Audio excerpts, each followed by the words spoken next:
Vamos a compartir un tema que a mí me pareció interesante y más que nada teniendo en cuenta la frecuencia de la práctica clínica que hoy vemos en la presentación de dos patologías.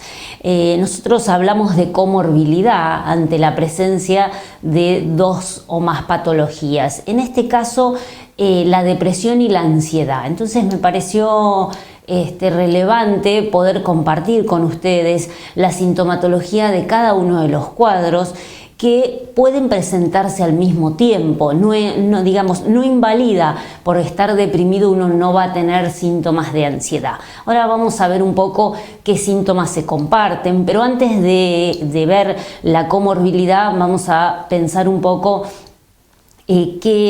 cómo se presenta cada cuadro. En primer lugar hablamos del trastorno depresivo mayor. El trastorno depresivo mayor es el ánimo deprimido, la pérdida del placer, la pérdida del interés por cosas que en otro momento generaban disfrute, la duración de por lo menos durante 2 semanas seguidas. El paciente refiere tener el ánimo deprimido, tener angustia, tener tristeza, y además nosotros evaluamos siempre los cambios en el apetito, cambios en el sueño, existe cierta agitación psicomotora o fatiga. El paciente refiere no soy el mismo de antes y que este cuadro se instala por lo menos 2 semanas. A ver, cuando uno habla de trastorno depresivo mayor no es tener un día de angustia, sino un mínimo de duración de 2 semanas de los síntomas. Además hay sentimientos de culpa, de inutilidad, dificultad para concentrarse y en algún momento ideas suicidas. Esto es lo que uno define al trastorno depresivo mayor. Hay otros cuadros que que se denominan distimia. En realidad la distimia es un trastorno depresivo crónico, por lo menos durante 2 años. Es de menor intensidad que el anterior descripto, pero dura por lo menos 2 años. Y los síntomas son la baja autoestima, la anedonia. Nosotros hablamos de anedonia, es la pérdida de experimentar placer. La melancolía, el paciente tiene una sensación de tristeza instalada. Ese paciente decimos, uy, muy melanco ese discurso. Bueno, probablemente estemos frente a un cuadro de distimia, esa depresión crónica, o el paciente que refiere en la consulta, fui depresivo por siempre. Pero la clave en cuanto a la duración es de por lo menos 2 años de este cuadro. Pues pasamos a los trastornos de ansiedad. Dentro de los trastornos de ansiedad vamos a describir varios, como por ejemplo el trastorno de pánico. El trastorno de pánico hoy muy frecuente y son esos episodios recurrentes de miedo intenso que se presenta en forma espontánea, aguda, que dura muy poco tiempo y por lo menos aparece la presencia de varios síntomas que uno habla de los síntomas físicos, los síntomas neurovegetativos. Es decir, el paciente tiene un episodio de miedo intenso ante una situación que no la percibe como catastrófica y aparece sintomatología de taquicardia, es decir, palpitaciones, sudoración, falta de aire. El paciente siente mareos, parestesias, es decir, hormigueo en las manos, en el cuerpo, y una sensación que yo digo es como el pensamiento, la cuestión cognitiva de la pérdida de control de situación. El paciente describe: tuve miedo de volverme loco, tuve miedo de morirme. Entonces, este episodio de pánico es muy traumático y por otro lado muy invalidante. Entonces, si pensamos en un paciente en el cual el trastorno de pánico empieza a instalarse, la conducta evitativa que genera en este paciente es dejar de concurrir a determinados lugares o lo que uno habla de la agorafobia, se asocia a probablemente un cuadro de depresión mayor como comorbilidad. Entonces acá es cuando aparece la depresión mayor asociada al trastorno de pánico. Por ejemplo, en cuanto a lo que hablábamos al inicio de la comorbilidad.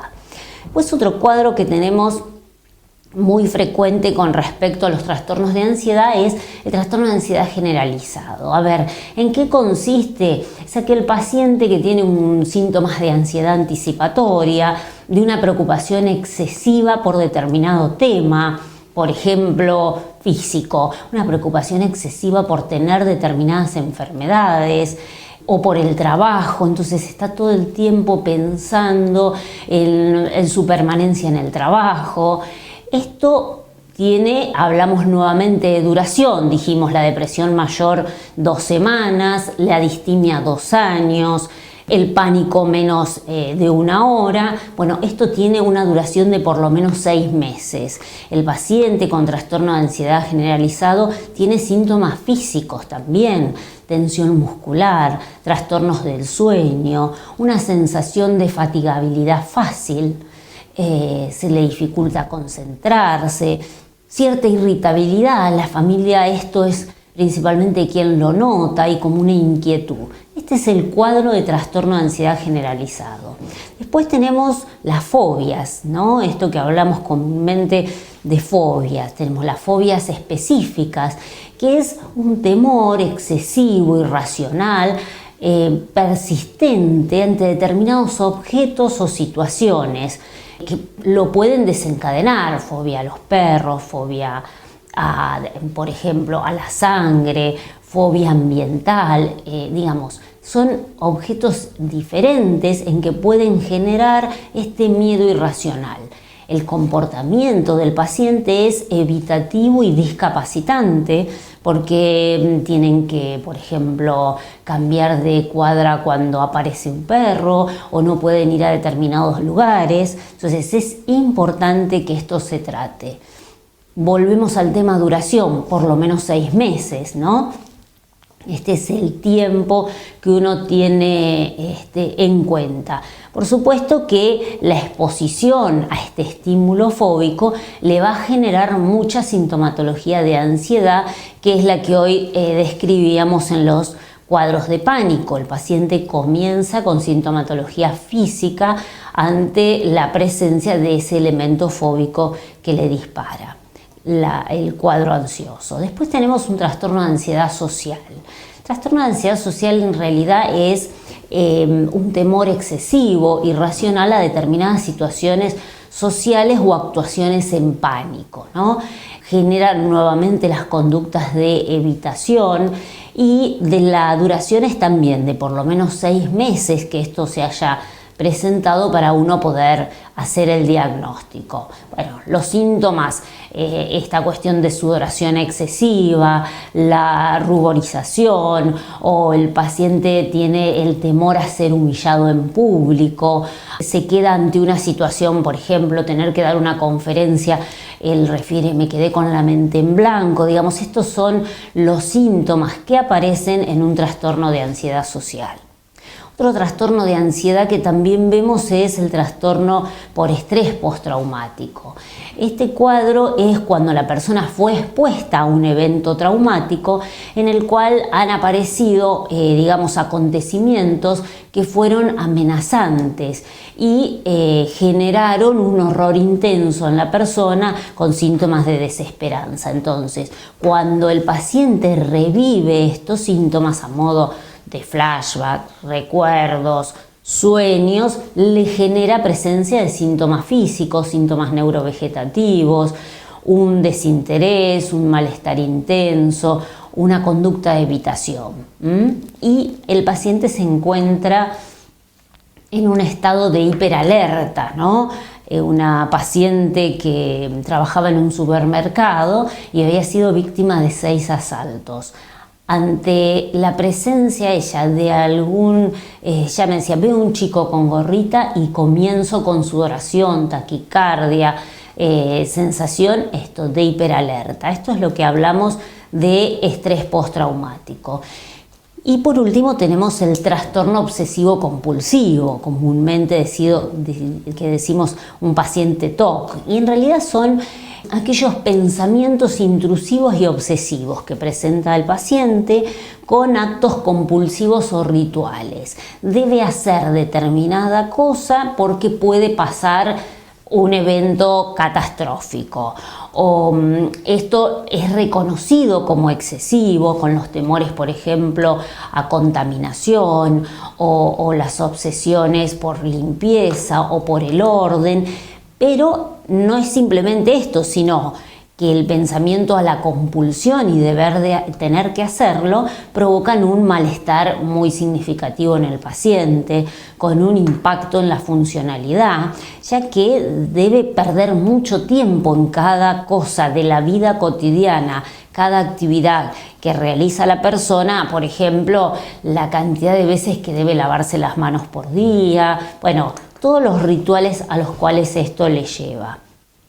Entonces, volviendo al inicio, uno imagina la depresión mayor y tiene un alto porcentaje de comorbilidad con todos estos cuadros de trastornos de ansiedad que hemos visto. Entonces hablamos de diagnóstico múltiple, es decir, hay más de un 20% de la población que en algún momento va a sufrir alguno de estos síntomas, alguno de estos cuadros, ya sea de ansiedad o de depresión.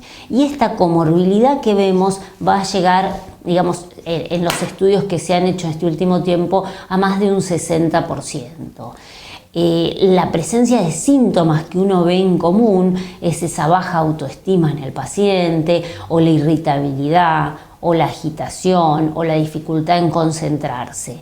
Y frente al no tratamiento, ya sea de los cuadros de ansiedad o del cuadro de depresión, el impacto en la calidad de vida del paciente es importante, incluso en la funcionalidad del mismo. Con lo cual es importante recordar que estos cuadros se pueden presentar en forma mixta al mismo tiempo. Fundamental hacer la consulta, realizar un tratamiento, tanto psicológico como psiquiátrico. Digamos, hoy las opciones farmacológicas son muy importantes. No necesariamente el tratamiento es de por vida, se da durante un tiempo, se busca que el paciente entre en remisión, que los síntomas desaparezcan y que recupere la funcionalidad.